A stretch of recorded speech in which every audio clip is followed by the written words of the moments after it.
It's like getting your salary at the end of the week when you put in a good week's work. You know you're going to get that salary, and you have a right to expect it. It isn't like standing out looking at the cloudy sky and saying, gee, I hope it doesn't rain today.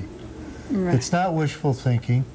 It's not a kind of wishy-washy attitude towards the future. It's not a whimsical thing.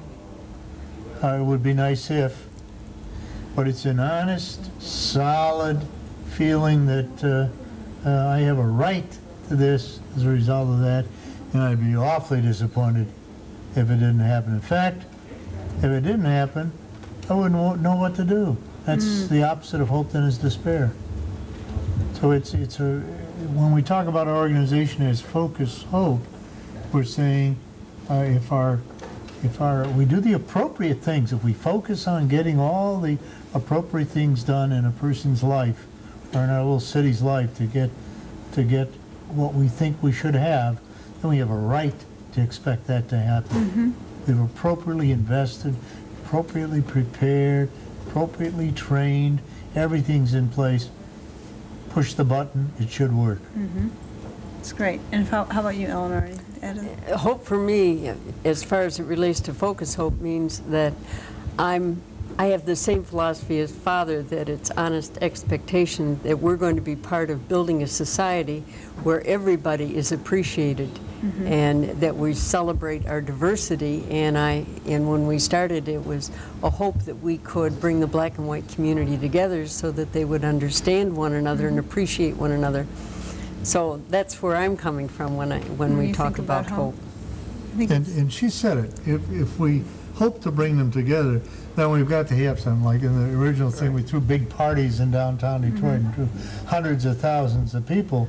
They'd all come for a hot dog and a beer, and good rides for the kids and folks on. But at least we got them together and proved to the police department and others they weren't going to kill one another. And people had a good time together. But the core group, the nearly 2,000 volunteers or so that put that party on, were black and white.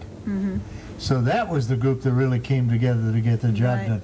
They formed relationships of trust and delighting to be together, finding new things in each other's backgrounds and cultures that made quite a difference from the normal people they met in their little ghetto and the suburbs of the city.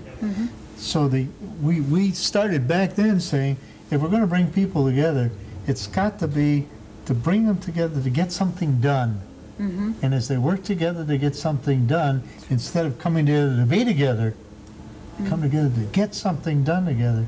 And we carefully architect it so this black and white and brown and red and yellow and all this variety of our beautiful richness of diversity. My goodness, they're going to enjoy this, and they're going to see it, and they're going to tell their neighbors about it, and they're going to realize that homogeneity, same old, is really a punishment. It's a restriction on our lives. It's minimalizing your life. Oh, my, yeah, and not being able, you know, in America, we can be global people just by being Americans. We have such rich variety. Exactly. And